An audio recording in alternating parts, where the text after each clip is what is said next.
Bismillahirrahmanirrahim. Assalamualaikum warahmatullahi wabarakatuh. Ashadu an la ilaha illallah, ashadu anna Muhammad Rasulullah. Allahumma sholli ala sayyidina Muhammad wa ala ali sayyidina Muhammad. Kama sholaita ala sayyidina Ibrahim wa ala ali sayyidina Ibrahim bil alamina innaka Hamidum Majid. Sebelumnya kita panjatkan dahulu doa kepada Gusti Allah Ingkang Maha Agung untuk saudara kita yang telah memberikan sholawatnya berupa infak dakwah sehingga channel ini bisa eksis berlangsung, hadir ke ruang-ruang diskusi kalian semuanya. Ya, jadi kita wujudkan terima kasih kita kepada beliau-beliau yang oleh Allah telah dilebihkan rezekinya sehingga bisa bersolawat di channel ini, ya. Wujud terima kasih kita gimana? Ya mendoakan semoga itu menjadi catatan langit amal soleh sehingga Allah terima sebagai amalan-amalan yang solihah, ya. Dan insya Allah nanti Allah akan membalasnya dengan yang lebih baik lagi, gitu. Berikutnya repot ini ya, pelan-pelan nek ngomong sebabnya nggak ada kopi. Masih puasa. Berikutnya terima kasih aku haturkan untuk seluruh pewer terkasihku dimanapun kalian berada, ya, yang tua, yang muda, yang mbak, yang emas, yang bapak, yang ibu, yang senior, yang junior, yang dimanapun berada, dari Sabang sampai Merauke. Matur nuwun atas doa-doanya, semoga kebaikan doa itu juga tercurahkan kepada kalian semuanya. Dan harapanku sih semoga tetap eksis, anti skip dan anti download, dan dilanjutkan ikut men-share kajian-kajian ini. Ya, sebuah link di-share untuk tujuan kalian mengambil peran serta dalam mensiarkan dakwah. Itu harapanku demikian. Kajian kali ini kita melanjutkan tentang kebangkitan Yesus, ya. Kalau kemarin kan siapa saksi kebangkitan Yesus itu, dan telah kita kumpas tuntas, saksinya tidak ada, ya, saksinya tidak ada. Dari Matius 28 1:10, Markus 16 1:9, Lukas 24 1:12 sampai Yohanes 21 sampai 10 tidak memberikan jawaban siapa sebetulnya saksi kebangkitan Yesus itu. Redaksinya berubah-ubah mereka, jadi saling copy paste, tetapi ada yang merubah, nggak tahu sumbernya Matius atau Markus atau Lukas atau Yohanes, nggak tahu mana sebetulnya yang saling kopas ini, ya. Ya biasalah cerita itu begitu. Makanya kan seperti yang lalu-lalu kita bilang bahwa Injil yang ada di hadapan kita sekarang itu levelnya hadis. Itu bukan sebuah tujuan untuk merendahkan, bukan, ya. Tolong dipahami. Ya memang sejarahnya seperti itu, seperti ini aja, ya. Kalau kita belajar mustalah hadis, ini matannya itu berubah-ubah. Makanya ketika di Yohanes dia tidak mengatakan telah bangkit, tidak. Karena Yohanes kebingungan, ya. Siapa yang mau mengatakan telah bangkit ini? Kalau dia katakan malaikat, ternyata di malaikat yang di Matius itu di Markus menjadi manusia. Apakah itu bisa dicarikan titik temu? Oh, itu malaikatnya berupa manusia, apa begitu? Ya sebetulnya masih ada kans juga sih kalau mau dibegitukan, ya. Kan malaikat itu bisa berubah-ubah wujud seperti yang dia mau. Dia kan bukan makhluk fix seperti kita, ya, seperti ini. Seperti ketika kajian Ahad. Ini Ahad lah, ya. Ahad pagi di mampir ngombe tadi itu kan aku juga menceritakan bahwa malaikat itu menemui Kanjeng Nabi Ibrahim atau Bapak Abraham sebelum menghancurkan, meluluh lantakkan Sodom dan Gomora itu dalam wujud manusia. Apakah begitu? Ya kita tidak tahu, masalahnya yang kita terima terjemahannya. Kalau kita mau masuk ke dalam intipatinya, kita harus hadirkan yang original teksnya. Yang jadi masalah, original teksnya ini tidak dalam bahasanya Kanjeng Nabi Isa, tidak dalam Aramaik atau Ibrani, tetapi sudah masuk ke dalam Gerika, Yunani dia. Itu masalahnya. Menjadi pertanyaan lagi, bagaimana mungkin kalau nabinya orang Israel, terus firman turun dalam bahasanya orang Yunani? Atau nanti berkembang menjadi orang Romawi, bahasa Latin. Kan jadi kacau. Ya inilah buah dari sebuah terjemahan. Jadi yang dipegang itu terjemahan. Maka kita simpulkan, siapa saksi kebangkitan Yesus? Tidak ada. Tidak ada. Makanya ketika teman-teman Kristen bertanya, siapa saksi Kanjeng Nabi Muhammad ketika menerima wahyu di Gua Hiro? Aku bilang juga tidak ada. Ya memang tidak ada. Aku kalau ngomong ada kan mengada-ada justru. Yang mau aku maksudkan, ketika kalian menuntut kesaksian di Gua Hiro, kalian juga harus berpikir kesaksian di makamnya Yesus siapa? Sama-sama nggak ada. Artinya memang ada sebuah domain ya, di mana kita tidak bisa serta-merta menuntut saksi karena keterbatasan kita. Seperti kemarin kamu, kalau ditanya kamu misalkan si Martinus, kamu anaknya siapa? Anaknya Makobus. Jadi bapakmu Yakobus, iya. Kamu anaknya Yakobus, iya. Aku tanya, siapa saksinya? Kan Martinus tidak bisa memberikan kesaksian. Oh, saksinya si A, si B, si C, nggak tahu. Karena ada kans kalau kita kembangkan, ternyata ibunya Martinus menyeleweng. Atau Martinus itu sebetulnya anak yang didapatkan dari tempat yang dia sama orang tuanya sudah terbuang atau gimana, kan bisa saja. Nah, ini semua menunjukkan bahwa kita harus hati-hati. Ada kawasan-kawasan domain yang memang kita tidak bisa masuk ke sana. Terutama tentang saksi ini hati-hati. Selama ini kan teman-teman Kristen semangat banget nanya, siapa saksinya? Ketika Kanjeng Nabi menerima firman di Gua Hiro, terus diplesetkan lagi dengan macam-macam plesetan yang tujuannya untuk menyerang saja. Nggak boleh begitu. Karena nanti kalian akan ketemu dengan ini, siapa saksinya? Dan ternyata kan tidak ada juga. Meskipun nanti ada di ayat lain, saksi itu cukup dua. Artinya kalau dalam konteks ini, ya saksinya itu siapa? Ya Yesus sama Allah. Ada nanti ayatnya, tapi itu belum kita tampilkan karena belum perlu. Ya. Saksinya Yesus dan Allah. Nah, itu menggiring kita pada sebuah pemahaman Yesus itu menjadi relatif bahwa dia itu dibangkitkan oleh Bapa. Maka sangat benarlah ketika Yohanes mengatakan bahwa Bapa lebih besar daripada aku. Artinya terjadi relativitas. Kalau ini kita tarik lagi, akankah sesuatu yang ternyata benar-benar mengaku dan diakui relatif, dia akan dijadikan Tuhan, Allah. Bagaimana mungkin Allah relatif? Allah itu harus absolut.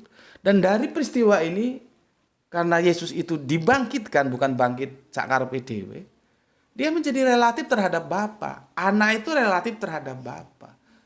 Maka sesuatu yang relatif akan tertolak karena kita tidak mungkin mau menjadikan Tuhan Allah siapapun dia ketika dia mempunyai sifat relatif. Gitu loh, ya. Jadi kenapa aku begitu hati-hati, rinci menjelaskan saksi?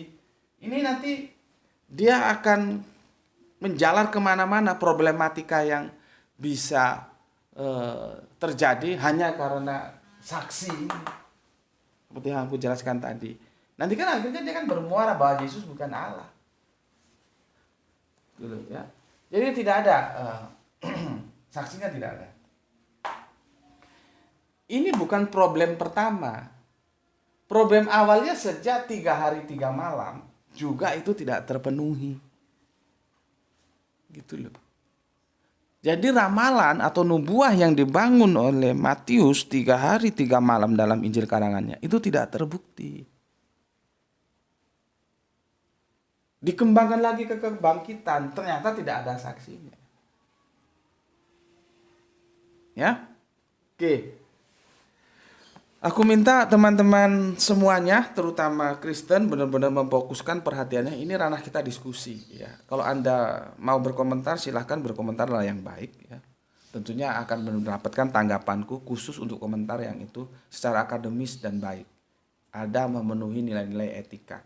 Kalau cuman mau membuat sampah di sini, tentunya aku tidak akan pernah kompromi, dan caraku tidak kompromi itu adalah aku tidak pernah menganggap.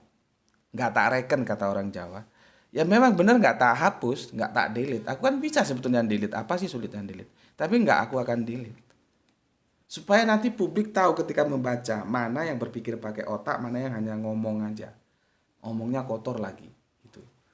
Itu maksudku kenapa aku tidak mendelete-nya. Sebetulnya kalau aku mau mendelete bisa, apa susahnya sih mendelete. Cuma kan aku biarkan. Artinya apa? Ini semua wadah ini wadah pembelajaran bagi kita. Ayo kita diskusi yang baik gitu loh.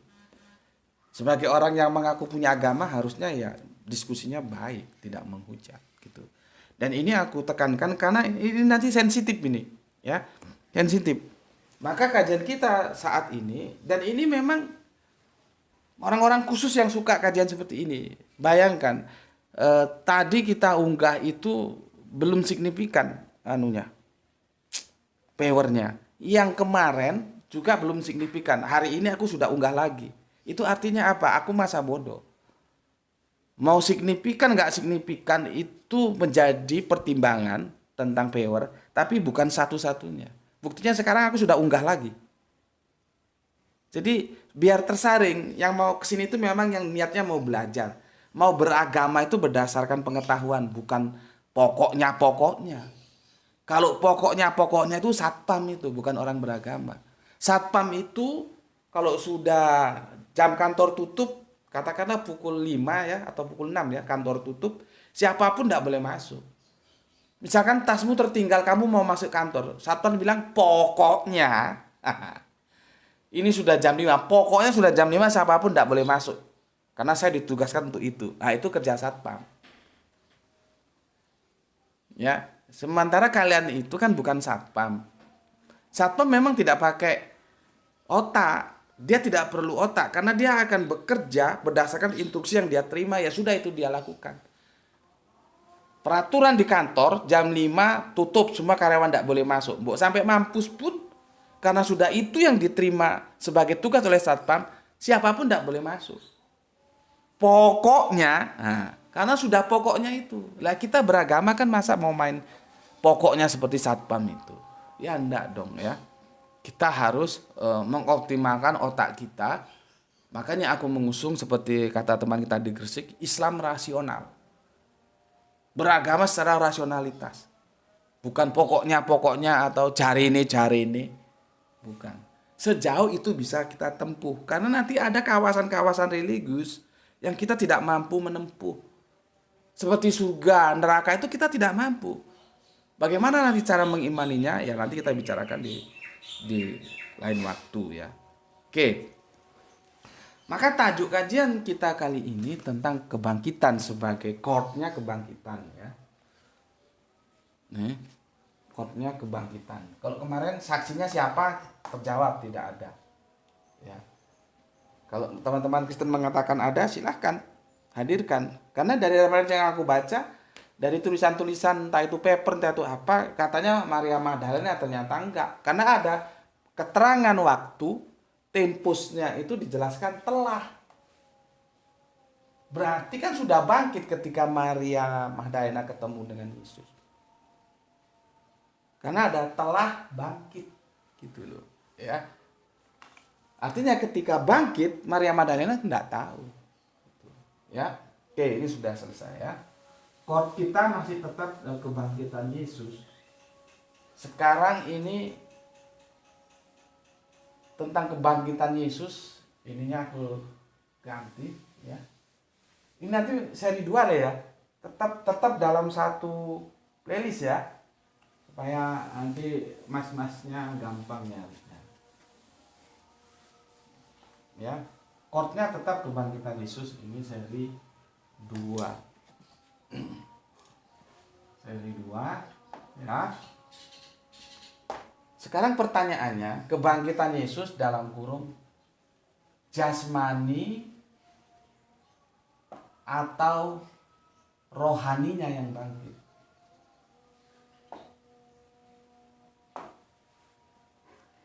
Kebangkitan Yesus, ya. Yang bangkit itu apanya? Jasmaninya atau rohaninya? Kalau KKR itu kan jelas kebangkitan rohani itu kan, bukan kebangkitan jasmani. Nah ini, pernahkah kalian berpikir, kalian ini semua entah Islam entah Kristen, yang dibangkitkan itu jasmaninya atau rohaninya? Dalam konteks ini adalah Yesus ini, kebangkitan Yesus. Jasmani atau rohani yang dibangkitkan?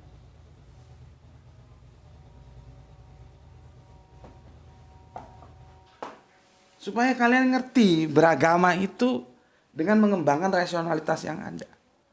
Karena nanti berbeda. Apa yang kalian pahami itu berbeda, nanti aku tunjukkan. Karena mainstream mengatakan ya, yang bangkit itu ya anggapan kalian tubuh jasmaninya. Apakah benar? Ya bisa benar, bisa juga tidak.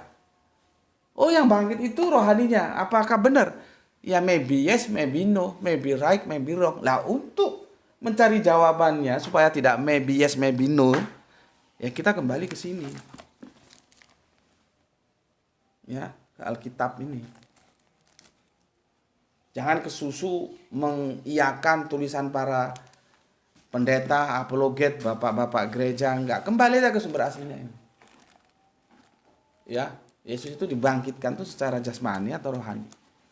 Supaya kalian ngeh gitu loh. Tidak beragama itu di awang-awang. Ngapain hidup sekali kok ikut dogma, bermain di awang-awang itu.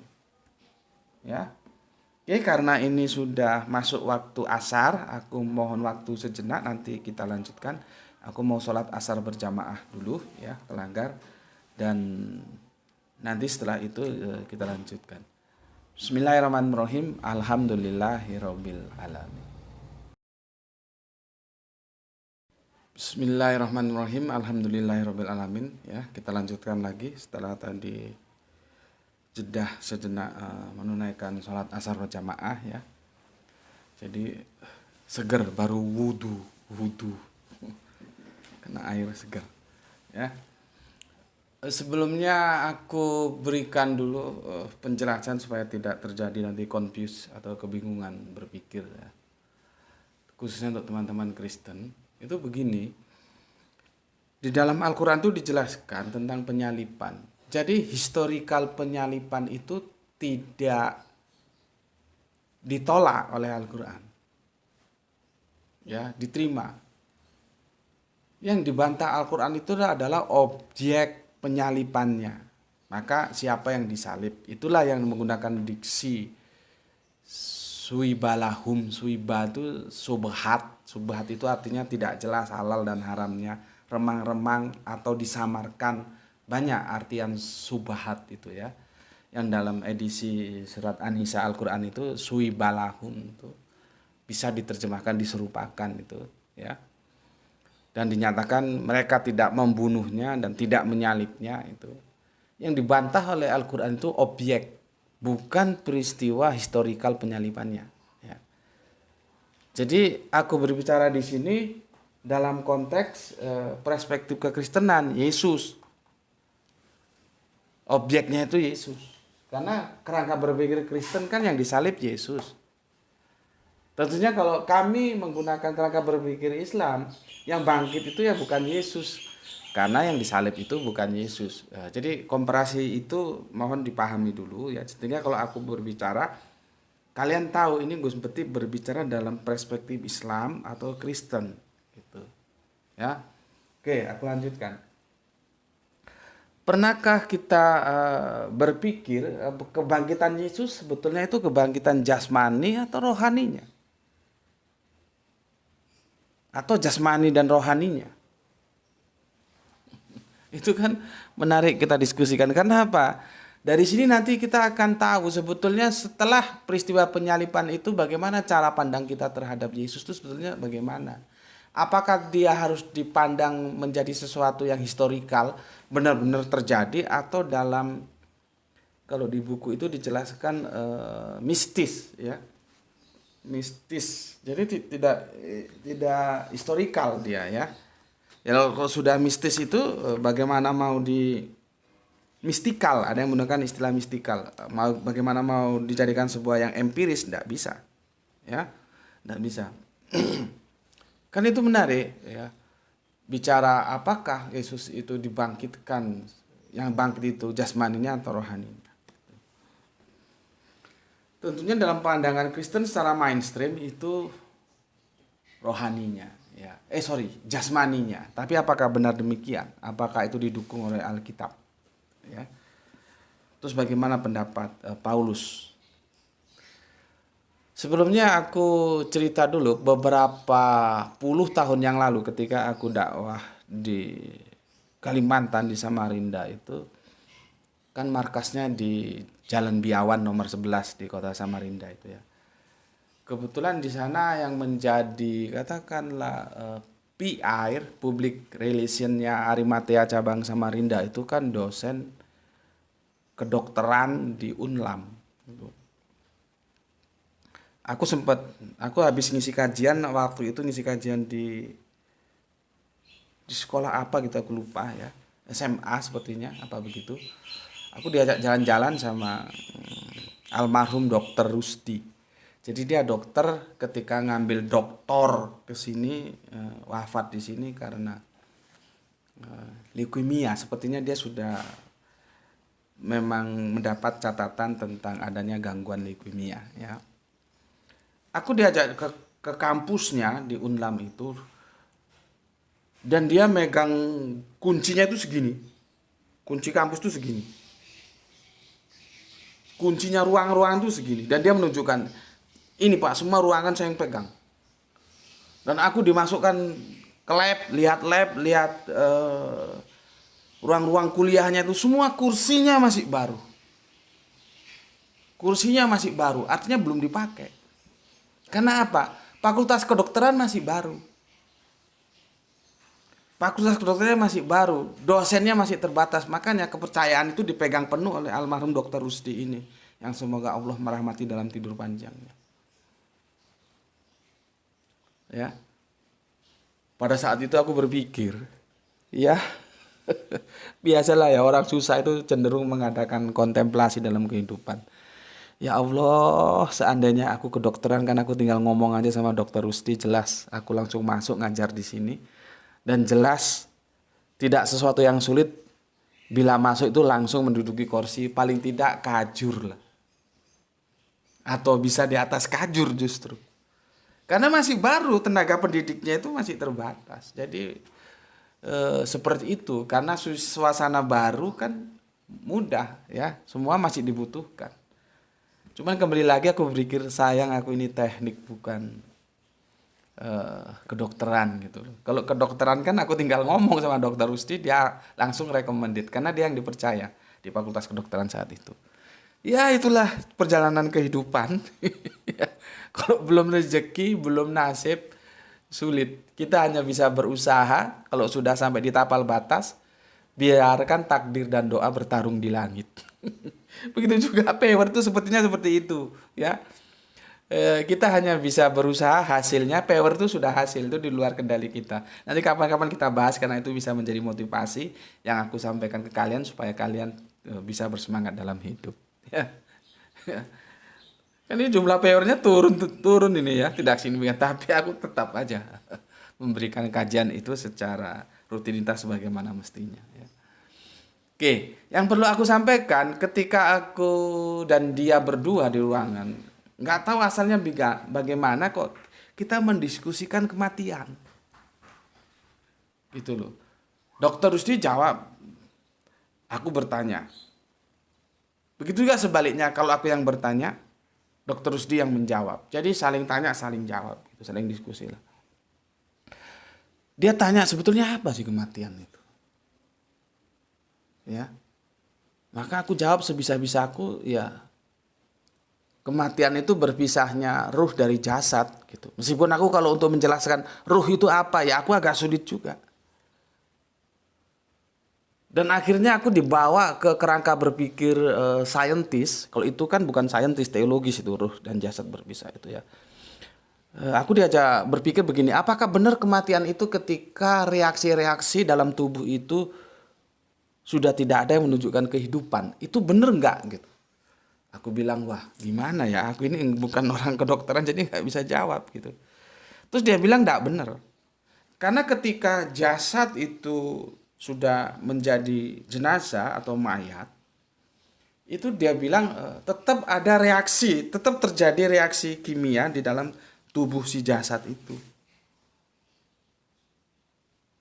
Jadi dengan demikian, kalau terminologi bahwa kematian itu adalah sudah berhentinya reaksi-reaksi kehidupan dalam tubuh kita itu dikatakan mati, itu tidak bisa dipegang, gitu loh. Itu harus dibuang karena tidak benar. Sudah nggak bisa dipegang lagi karena terbukti walaupun sudah mati itu reaksi dalam tubuh kita terus berjalan, itu ada kehidupan yang dia bilang apa ya, kan terus pembusukan itu kan perlu ada yang membusukkan toh jasad kita, kan di sana ada kehidupan gitu. Terus karena aku tidak berkompeten menjelaskan itu, ya aku bilang oh begitu ya gitu. Jadi kematian seperti itu. Nah, masalahnya kebangkitan itu bisa nggak tanpa kematian? Kan itu masalahnya. Ya. Kebangkitan itu bisa tidak? Makanya ya, nubuah yang disampaikan oleh Matius tentang Yesus 3 hari 3 malam itu berat. Berat untuk diterima sebagai kebenaran. Karena apa? Jelas dikatakan Yesus dalam perut bumi mati. Sedangkan Yunus dalam perut ikan itu hidup. Dan dia bisa berdoa di dalamnya. Dan Allah kabulkan doanya. Nah kalau Yesus tidak mati, maka dia tidak bisa dibilang bangkit. Karena bangkit itu diawali dulu, mati dulu. Makanya kan aku berkali-kali bilang, jangan bilang kiamat itu seperti umum yang memahami. Kamu sekarang sudah ngaji di channel ini bersama Gus Beti. Kiamat itu bukan hancurnya bumi dan langit. Itu sa'ah. Buka aja di Al-Quran itu, sa'ah cari. Masalahnya sekarang publik itu memahami, dia ngomong kiamat tapi logikanya masuk ke sa'ah. Itu yang salah. Ya. Jadi yang kita pahami tentang hancurnya bumi yang lain itu sa'ah. Li sa'ati. Baru nanti setelah hancur semua mati semua, baru kiamat. Bangkit. Gitu loh. Dari situ kita tahu bahwa kebangkitan itu harus diawali dengan suasana kematian dulu. Dan ini sudah bermasalah karena apakah Yesus itu akan dipegang dengan cara pemahaman 3 hari 3 malam? Bentrok dia. Kalau 3 hari 3 malam maka Yesus seharusnya tidak mati. Maka dia tidak bangkit. Gitu loh. Makanya aku bilang ini sepertinya sederhana tapi pelik ini. Dan ini hanya orang-orang khusus yang memang suka mengkaji yang akan menikmati kajian-kajian seperti ini. Kalau yang cuman bisanya hanya sekedar untuk melihat bahwa YouTube itu tidak lebih dari hiburan, ya agak sulit memang. Ya, agak sulit. Oke, kembali ke sini. Kebangkitan. Kalian tahu ketika peristiwa mati suri, sebetulnya mati suri itu, nah ini kita perlu dokter nih sebetulnya. Mati suri itu sebetulnya sudah bisa dibilang mati atau enggak sih? Apakah ketika mati suri itu sama dengan mati yang enggak suri gitu loh? Cuman dia dikatakan suri karena dia bangkit lagi kan itu? Kan pelik ini. Makanya ilmu itu tidak ada yang lebih unggul, semua saling melengkapi. Nah, untuk mendiskusikan ini kita perlu orang kedokteran. Ya, perlu orang kedokteran. Kenapa aku bilang begitu? Kalau kita berpijak pada mati suri, dia bangkit dengan jasad awalnya. Gitu loh. Tangannya ini, ya ini tangannya. Ya seperti ini. Mukanya seperti ini, ya seperti ini rambutnya. Cuman dia pernah mati, ya tergantung mati surinya berapa. Ada yang 4 jam, ada yang 1 hari, ada yang Makanya ketika ada keluarga kita yang meninggal itu memang lebih lebih mantap gitu ya untuk meyakinkan tuh perlu dipanggilkan tenaga medis untuk melihat apakah benar-benar mati, apakah mati suri gitu ya. Itu kan kalau kita kan orang-orang awam nggak ngerti. Nah, ketika mati suri itu bangkit, dia hidup lagi, jasadnya tetap. Jasad di mana dia sebelum mati tadi. Ya, masalahnya sekarang ketika Yesus mati, kan disalib, mati, dimakamkan, bangkit. Apakah jasadnya itu yang dibangkitkan, yang aku bilang jasmani atau rohaninya? Ini kan jarang kita diskusikan, ya. Nggak tahu ya kalau ada pendeta-pendeta atau alumni sekolah Alkitab yang otaknya sedikit cerdas, berani melakukan overlapping, ya dia akan mengkaji seperti ini. Tapi kalau tidak berani melakukan overlapping, yang materinya seperti apa kurikulum yang dia berikan, ya dia berikan gitu. Jadi tidak mengajak mahasiswanya untuk berpikir. Nah, di sini aku ngajak kalian berpikir gitu loh. Makanya kalau setuju ya sampaikanlah dengan baik, nggak setuju sampaikan dengan baik, nggak perlu yang macam-macam gitu ya. Oke, jadi begini ya, terjadi pergeseran ya. Apakah kebangkitan itu rohani ataukah kebangkitan itu jasmani? Itu belum ada jawabnya ya. Sementara teman-teman kekristenan secara mainstream itu ya Yesus itu dibangkitkan jasmaninya. Jadi jasmani yang dibangkitkan itu jasmani sama ketika dia disalibkan. Gitu. Ya. Kita lihat itu di Yohanes 21:24 ya. Aku tulis di sini. Dan ini hanya disampaikan di Injil Yohanes ya. Di atas ini nggak apa-apa ya. Daripada ngapus ini. Yohanes berapa ini? 20 nomornya 24 nomor ayatnya sampai ke 29 ya, 29. Ini tentang Thomas itu loh. Thomas. Ya. Makanya teman-teman Tritunggal menjadi salah kaprah ketika menggunakan kekagetan Thomas itu untuk mengeksplor dalil Alkitabiahnya, dalil naklinya bahwa Yesus itu Allah. Itu enggak. Baca saja secara keseluruhan satu perikop ini. Kita akan tahu kronologisnya bahwa itu suasana kekagetan. Dan juga kan aneh kalau memang Yesus Allah kok mestinya dibikinkan satu ayat yang itu memang khusus menjelaskan tentang Yesus itu adalah Allah. Kalau ini kan ini tidak fokus. Dia sedang kaget. Fokusnya tidak sedang menjelaskan bahwa Yesus itu Allah. Ya, makanya sekali lagi, ya aku sih bukan tidak menghormati. Kita kan berbicara ini dalam education ya. Ya silakan saja kalau mau menggang sampai nanti bahwa Yesus itu adalah Allah dan Allah itu adalah Tritunggal. Ya monggo mawon. Tidak ada masalah. Cuman aku tetap memberikan katakanlah memberikan sebuah ajakan, mbok ya dipikir lagi gitu ya. Tidak bisa Injil Yohanes tentang Thomas yang kaget itu tidak bisa digunakan untuk bertarung dalam kerangka berpikir akademis secara alkitabiah Yesus itu Allah enggak. Ya, maka tidak berlebihan ketika aku membuat video bahwa Tritunggal itu hidup di dogma tapi mati di logika. Ya. Oke. Kalian nanti buka Injil ini ya, buka Injilmu. Kita yang ini. Ya, Injil Thomas ini ya. Injil tentang Thomas, bukan Injil Thomas. Nanti Injil Thomas ada lagi. Ya. Aku ulangi lagi, tolong teman-teman Kristen ikuti aja kajian ini bila berkenan ya. Nanti Bagaimana tanggapannya silakan disampaikan dengan baik. Jadi enggak usah terlalu baper lah ya. Oke.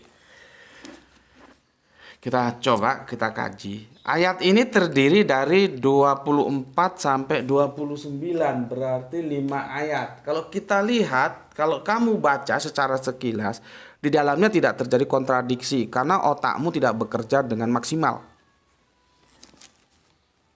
Ya. Makanya beda orang yang membaca deres, kalau orang Jawa bilang deres baca Al-Quran itu seperti yang aku pesankan ke kalian kan tiap subuh itu bacaan 1 lembar aja Al-Quran, tapi dia rutinitas tiap subuh. Itu maksudku baca yang deres. Deres itu diperhatikan. Tiap narasi, tiap diksi diperhatikan. Ini maunya kemana sih? Itu loh. Kalau baca yang angger lewat saja ya dia tidak mendapatkan apa-apa dari Al-Quran. Dia tidak menjadikan Al-Quran itu sebuah bahan untuk tadabbur. Makanya kalau kamu mengaku Islam, kamu adalah ikannya dan Al-Quran itu adalah airnya. Pertanyaannya, adakah ikan yang bisa hidup tanpa air? Nah, itu otakmu sendiri yang jawab, nggak perlu aku. Ya. Tapi bacanya deres. Deres itu istilah Jawa, deres. Ayo diteres ngaji nih. Diperhatikan gitu loh. Nah, seperti ini perikopnya Yesus menampakkan diri kepada Thomas. Kalau kita baca tanpa proses yang aku bilang deres itu, pinjam idiom dari Jawa, kita nggak ngerti. Sepertinya ayat ini landai-landai saja, tidak mengandung kontradiksi. Padahal di sini mengandung kontradiksi. Nanti kita bisa lihat, apakah Yesus itu bangkit secara jasmani atau rohani? Ya. Oke, kita baca. Yang ke-24 ya, Yesus 20 nomor 24. Tetapi ya, nomor 20 dari 24 sampai 29 ya, kita mulai yang 24. Tetapi Thomas, seorang dari ke-12 murid itu yang disebut Didimus. Jadi panggilannya mungkin Didimus gitulah ya, seperti aku panggilannya Gus Beti ya gitu. Tapi orangnya itu saja. Begitu Thomas panggilannya Didimus gitu ya. Tidak ada bersama-sama mereka ketika Yesus datang ke situ. Ini nanti kalau kita baca perikop sebelumnya panjang ini, Yesus sudah menampakkan diri kepada murid tetapi tanpa dihadiri Thomas gitu loh ya. Nah, sekarang masuk ketika Thomas hadir gitu ya. Oke. Maka kata murid-murid yang lain itu kepadanya, maksudnya kepada Thomas, kami telah melihat Tuhan. Gitu ya. Paham ya ketika aku menggunakan kata Tuhan? Ya paham lah ya, sudah lama kok ngaji di sini.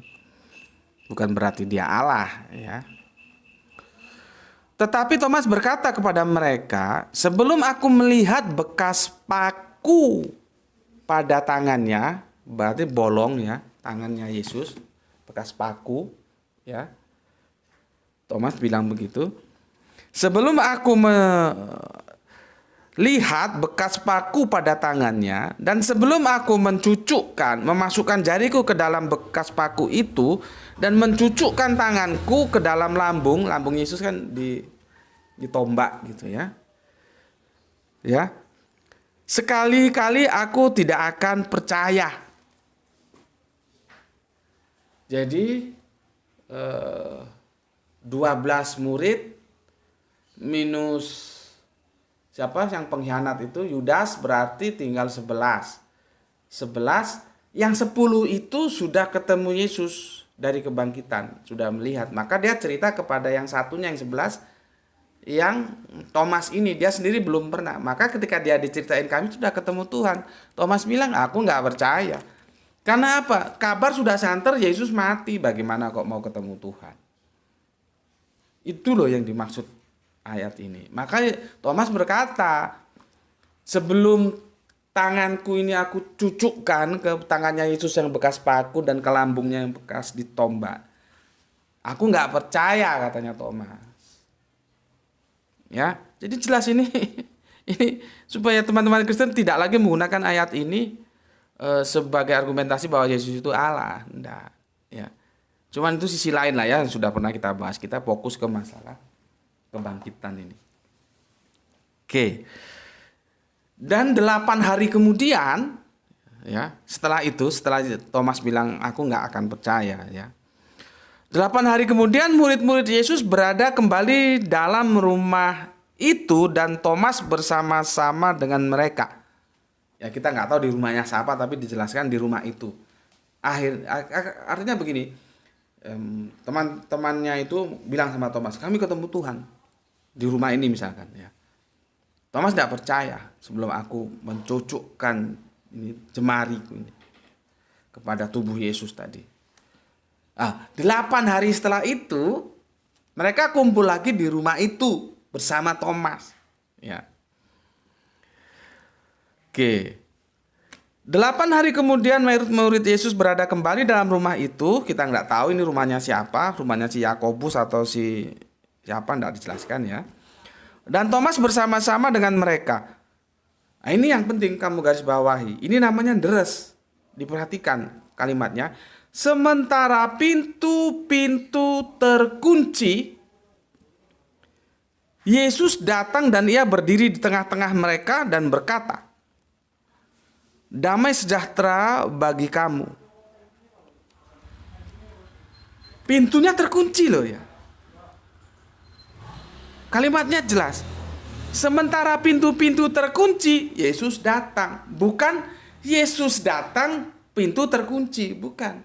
Jadi pintu-pintu rumah itu terkunci dulu. Yesus datang. Otakmu berbicara sekarang. Bagaimana Yesus bisa masuk rumah itu? Coba. Bagaimana? Ini kalau ada pakar perjanjian baru bisa tak ajak ngopi sampai bergelas-gelas habis nanti. Ba'da maghrib nanti. Kalau ini kan masih puasa. Tapi aku belum menemukan sparring partner yang enak aku ajak diskusi tentang ini. Karena jelas pintunya terkunci dulu, baru Yesus masuk. Bukan Yesus masuk, baru pintu dikunci. Pertanyaannya, kenapa pintunya kok terkunci? Kenapa? Aku kan sudah katakan, mereka takut oleh intimidasi yang dilakukan oleh tua-tua Yahudi yang memegang otoritas teologis yang didukung oleh kekuatan Imperium Romawi yang memegang otoritas politis. Maka ada dua kekuatan yang menghimpit, menggecet. Kalau kita bilang Hawariyun dalam Al-Quran, murid-murid Yesus, adalah dua kekuatan Yahudi dan Romawi. Makanya pintunya dikunci. Gitu loh. Lah Yesus masuk. Pertanyaannya, bagaimana cara Yesus masuk? Dari sini kalian akan menjawab. Yesus itu bangkit jasmaninya atau rohaninya sih? Kalau secara rohani, ya berarti itu mistik. Kalau secara jasmani, suara mungkin. Ada orang bisa nembus tembok. Ada nggak? Ya ada, kalaupun ada itu berarti yang bermain itu bukan physically tapi metafisiknya. Ya, seperti ini rumah ini terkunci semua, nggak ada satupun bisa masuk. Tiba-tiba orang itu bisa masuk. Pasti itu melalui proses yang namanya metafisik, bukan physically. Itulah yang aku sebut kemarin transrasional. Buktinya dia masuk, tapi logika nggak bisa jelaskan bagaimana cara dia masuk. Itu namanya transrasional, bukan irasional. Kalau irasional itu nggak bisa dibuktikan, maka dia tidak masuk akal. Sementara transrasional itu akal tidak mampu lagi menerima, tapi ada bukti, gitu loh. Selama ini orang-orang itu kalau diskusi terjebak tidak bisa membuktikan mana yang transrasional, mana yang irasional. Kan ada irasional, ada rasional, ada transrasional. Agama itu domainnya hanya pada transrasional dan rasional. Kalau yang irasional itu nggak boleh agama dibangun atas irasional. Buang aja agama seperti itu. Terus gimana coba kita pikirkan? Masuknya itu gimana? Kan ini jarang dikupas. Nggak tahu di sekolah Alkitab yang dipelajari apa saja. Ketika pintu sudah dikunci, Yesus masuk. Ya. Jadi yang bangkit itu tubuh apanya? Ya. Aku lanjutkan ya. Yesus datang dan ia berdiri di tengah-tengah mereka dan berkata, "Damai sejahtera bagi kamu." Kamu bayangkan, di tengah ketakutan yang mencekam, semua sudah terkunci pintu-pintu. Tiba-tiba Yesus hadir dan berkata, "Damai sejahtera bagi kamu." Kira-kira kaget enggak gue? Ya jelas kaget lah. Psikologis itu yang dipahami oleh Thomas, yang berlaku dalam Thomas. Maka dia ngomong, "Ya Allahku ya, Tuhanku." Itu menuju ke atas, bukan ke Yesus. Karena itu di luar perkiraan Thomas. Gitu ya. Oke. Yesus datang dan ia berdiri di tengah-tengah mereka dan berkata, "Damai sejahtera bagi kamu." Kemudian ia berkata kepada Thomas, "Taruhlah jarimu di sini dan lihatlah tanganku. Ulurkanlah tanganmu dan cucukkanlah ke dalam lambungku, dan jangan engkau tidak percaya lagi melainkan percayalah." Artinya percaya bahwa Yesus bangkit. Gitu ya. Thomas menjawab, nah ini yang kekagetannya dia. "Ya Allahku, ya Tuhanku." Gitu ya. Atau di sini ya Tuhan dulu. "Ya Tuhanku, ya Allahku." Ya, kata Yesus kepadanya, "Karena engkau telah melihat aku, maka engkau percaya." Salah satu pendeta dari domain apa itu kalau bilang enggak engkau, tapi engkau. Aku suka ngikuti kajiannya, tapi sekarang sudah sering telat aku, jadi nggak pernah ngikuti. Jadi kalau dia ngomong bukan engkau tapi engkau, dari Kristen, pendetanya Kristen reform ya, Kristen reform. Sudah sepuh orangnya. Engkau ya. Oke, karena engkau telah melihat aku, maka engkau percaya. Berbahagialah mereka yang tidak melihat namun percaya. Ini ayat terakhir ini bagiku bermasalah. Benarkah ini ayat atau tidak ditambahi? Berbahagialah mereka yang tidak melihat namun percaya. Berarti kan mainnya sudah keimanan. Tidak bisa begitu, karena ada hal yang bisa kita jangkau secara rasio. Kenapa harus langsung transrasional? Ini bisa dijadikan senjata untuk mendogma orang ini. Ya, tapi itu lain hal.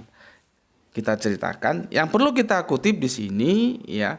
Kemudian ia berkata kepada Thomas, "Taruhlah jarimu di sini dan lihatlah tanganku, ulurkanlah tanganmu dan cucukkan ke dalam lambungku, dan jangan engkau tidak percaya lagi melainkan percaya."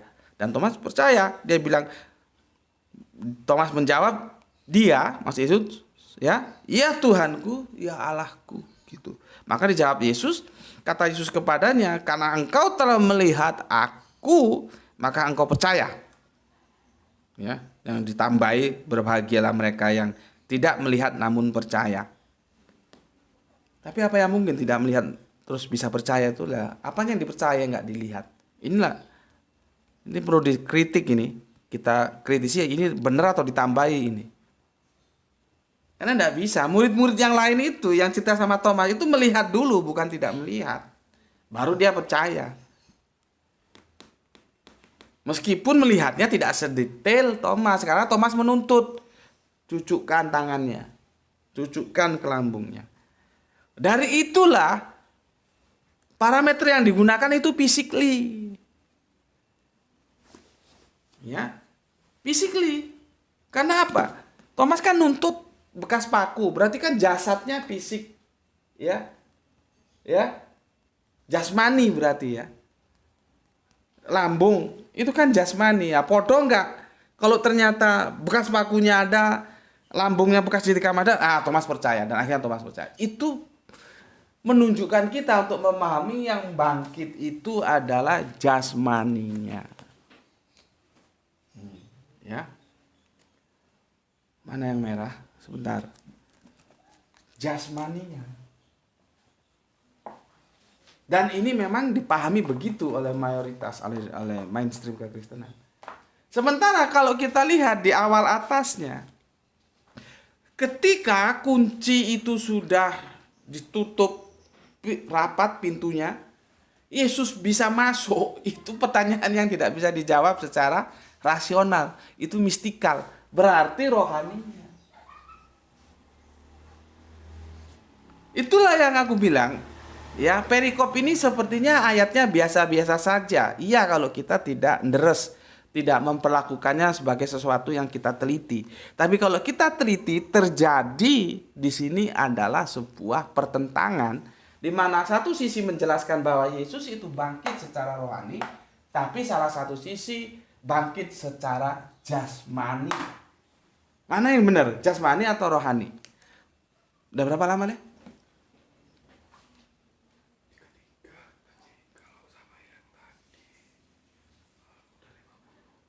Sudah 50. Berarti nih kita tutup sini dulu, besok kita lanjutkan ke seri 3 ya. Karena ini masih panjang ya. Menjadi pertanyaan kita, di sini mana yang benar? Terjadi kontradiksi bahwa salah satu sisi menjelaskan dibangkitkan jasmaninya, tapi salah satu sisi dibangkitkan dari rohaninya. Jadi tidak bisa ketemu. Ya. Pintu terkunci dan dia bisa masuk itu. Coba kamu bayangkan. Ini dalam kamarmu sendirilah ya. Kamarmu sendiri kamu sudah kunci mau berangkat tidur. Tiba-tiba ada entah itu kawanmu, adikmu masuk ke kamarmu. Kamu itu ngeri nggak? Oh, ini manusia ini ya. Jasmani apa rohani ini bisa masuk kamar.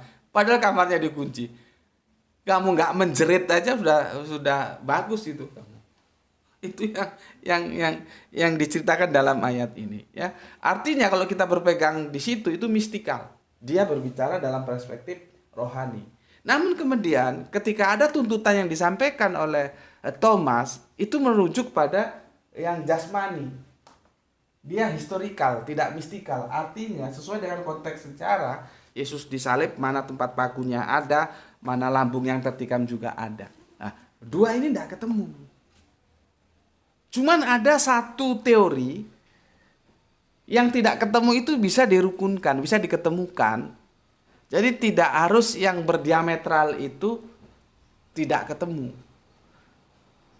Tergantung bagaimana cara kita memahaminya itu, ada nggak kemungkinan bisa diketemukan. Ya, jadi jangan mematok yang diametral itu pasti nggak ketemu. Bisa ketemu. Ya, seperti ini kan diametral, jasmani dan rohani. Cara mempertemukannya bagaimana? Dia tidak dipertandingkan jasmani atau rohani, tapi dia disandingkan. Yang dibangkitkan itu adalah jasmani Yesus dan rohani Yesus. Bisa begitu. Cuman masalahnya nanti kalau kita gali, benarkah kebangkitan Yesus itu secara jasmani dan rohani? Itu menarik untuk kita diskusikan. Nanti kita kupas ayat-ayatnya ya. Tapi selesaikan dulu di sini. Kamu ada dalam pihak yang mana? Apakah dibangkitkan secara jasmani ataukah dibangkitkan secara rohani? Kalau begitu berarti bertentangan. Atau kamu tidak pertentangkan tapi kau persandingkan, oh itu bangkit secara jasmani dan rohani. Nah, nanti kita uji. Karena yang paling aman ini memang disandingkan, tidak ditandingkan. Yesus itu bangkit secara jasmaninya dan secara rohaninya. Nah, nanti kita uji, benarkah Yesus dibangkitkan secara jasmani dan rohani? Semoga tetap setia di channel ini dan kita akan diskusikan di seri-seri berikutnya. Itu dulu dari aku seperti biasanya. Anda setuju like, Anda tidak setuju dislike, dan silahkan tinggalkan channel ini, tidak ada masalah. Tapi kalau engkau memang mempunyai kerangka berpikir book, suka membaca, suka belajar, suka berpikir, mari sama-sama kita belajar di sini ya. Sejauh mana bisa kita pelajari itu ya. Jadi enak-enakan aja lah ya, seperti yang aku tawarkan. Kalau setuju oke, enggak setuju enggak ada masalah gitu. Jadi enggak perlu rame-rame. Berikutnya untuk seluruh teman-temanku ya, saudara-saudaraku, mas-masku, mbak-mbakku, bapak-bapakku, ibu-ibuku, dimanapun kalian berada, baik di Indonesia maupun di mancanegara, sana tolong bagikan kajian ini kamu cari, ada yang sudah mengkaji seperti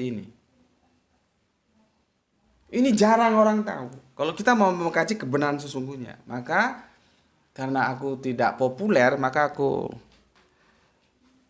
tetap berharap kalian bisa membantu ini di share linknya ya, jangan di download linknya supaya banyak yang tahu. Di sini ada masalah tentang kebangkitan. Ya, nanti kita bisa diskusikan bersama. Itu keinginanku, itu permohonanku. Kalau bersedia, nggak bersedia juga tidak masalah. Ya. Karena gini, aku lihat ngeman gitu loh. Sebetulnya bukan masalah powernya, masalah ngeman itu apa ya? Sayang gitu loh. Kajian seperti ini yang tahu terbatas. Itu kan sayang gitu ya. Jadi aku itu banyak ngaji di mana-mana karena aku merasa sayang. Ilmu ini kalau nggak dilestarikan, nanti yang gurunya meninggal, selesai sudah. Gitu deh. Jadi sebetulnya yang paling dominan itu rasa eman gitu deh ya. Eman. Karena apa? Kita harus paham publik kita memang masih seperti itu. Jarang yang memang memegang apa yang diperintahkan oleh agama kita Islam. Ya, Iqra. Bacalah itu artinya kamu ya belajar, ya deres, mengkaji gitu. Tapi kan jarang yang melakukan itu. Kalau mau melakukan itu kita perlu belajar dengan orang Jepang justru. Oke, itu aja dulu ya. Maaf terlalu panjang ya karena ya memang panjang, gimana mau disingkat juga enggak bisa. Semoga teman-teman yang terbatas, aku mohon maaf untuk yang tidak terbatas kuotanya yang banyak duit ya tentunya nggak ada masalah, tapi kan kita juga harus memperhatikan saudara-saudara kita yang terbatas kuotanya ya mungkin bisa lewat apa ya, numpang wifi atau gimana, itu aturlah ya gimana baiknya gitu. Oke, itu dari aku, semoga kalian semua sehat-sehat selalu, mendapatkan rezeki yang barokah, dan kita selalu dalam iman, Islam, Al-Quran, Kanjeng Nabi Muhammad, dan Gusti Allah yang Maha Agung mempersatukan kita ya dalam saudara seakidah. Adapun untuk saudara yang tidak seakidah, kita tetap bisa bersaudara sebagai anak bangsa, sebagai sama-sama manusia. Humanis kita tetap mendukung kita untuk kita selalu bersaudara. Soal perbedaan itu bisa kita diskusikan. Kalau perbedaan itu kita diskusikan dalam bingkai persaudaraan, maka perbedaan itu tidak menjadikan kita terpisah. Itu dari aku, bismillahirrahmanirrahim, alhamdulillahirabbil alamin.